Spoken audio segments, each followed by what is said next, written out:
दो पाइप्स हैं, वो क्या करती है, एक सिस्टम को भरने में 14 आवर्स और 16 आवर्स लेती हैं।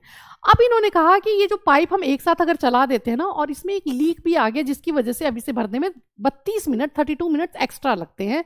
तो आपसे पूछा है इस लीक की वजह से ये पूरा टैंक होने में कितना खाली मतलब टाइम लग जाएगा।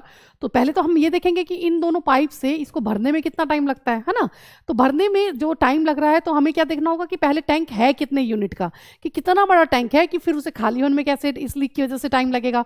तो पहले हम क्या करते हैं, मान लेते हैं एक है पाइप ए और दूसरा है बी। ए लेता है 14 आवर्स इसे फिल होने में, और बी क्या कर रहा है 16 आवर्स ले रहा है इसे फिल करने में। अब ना हमें ये जो टैंक है, ये हमें एज्यूम करना होगा कि ये किसी भी कोई एक जो टैंक है वो कुछ यूनिट्स का है, पर कितनी यूनिट्स का है ये कैसे एज्यूम करें। तो हम वो नंबर लेंगे जो 14 और 16 से इजीली डिवाइड हो जाए।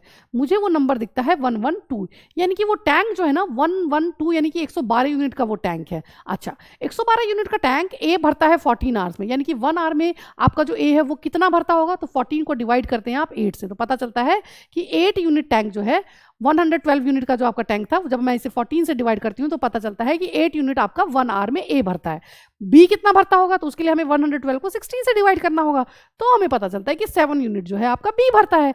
ये दोनों मिलके कितना भर रहे हैं, तो ये दोनों मिलके आपके 1 आवर में ए प्लस बी जो है वो कितना भर रहे हैं, वो भर रहे हैं 15 यूनिट।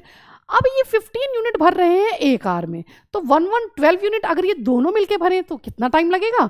तो जब आप इसे कैलकुलेट करेंगे तो आपको पता चलता है कि 7 आवर्स 28 मिनट्स इसको लग रहे हैं। ठीक है, डिवाइड करेंगे कैसे, तो देखोगे 15 7 105, बचा कितना 7/15। अब 15 को मैं किससे मल्टीप्लाई करूं, क्योंकि मिनट्स में है तो चेंज करना होगा ना इसे मिनट्स में, तो इसे मैं 4 से करूंगी तो 60 मिनट्स हो जाएगा, इसे भी 4 से कर देंगे तो ये मिनट्स में हो जाएगा, यानी कि 7 आवर्स 28 मिनट्स आपके इसको पूरा भरने में लगे। अब इन्होंने क्या कहा है कि ये जो आपको 7 आवर्स 28 मिनट्स लग रहे हैं ना, इसमें आपके लीक की वजह से 32 मिनट्स एक्स्ट्रा लग रहे हैं, तो उसे भी अब हम जोड़ दें तो हमें क्या पता चलता है, ये हो गया टोटल 8 आवर्स कि आपका ये जो टैंक जो भरने में टाइम लग रहा था 7 आवर्स 28 मिनट्स, अब लीक की वजह से इसे लग रहा है 8 आवर्स। आपका ये टैंक कितने यूनिट का है 112, टाइम अब कितना लग रहा है लीक की वजह से 8 आवर्स, यानी कि आपके 1 घंटे में लीक की वजह से अब सिर्फ कितना फिल हो पा रहा है, तो वो आप 112 को 8 से डिवाइड करके देख लोगे तो आपको पता लग जाएगा, यानी कि 14 यूनिट आपका 1 आवर में भर रहा है ना। किसकी वजह से, लीक की वजह से।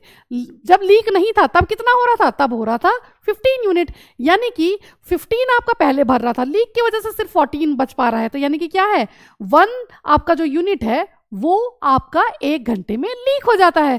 और आपसे पूछा है कि टोटल टैंक कितनी देर में लीक होगा, तो टोटल टैंक कितने यूनिट का है 112 यूनिट का, तो जब 1 यूनिट के लिए 1 घंटा लग रहा है तो 112 यूनिट कितनी देर में होगा 112 आवर्स में, और यही है आपका आंसर।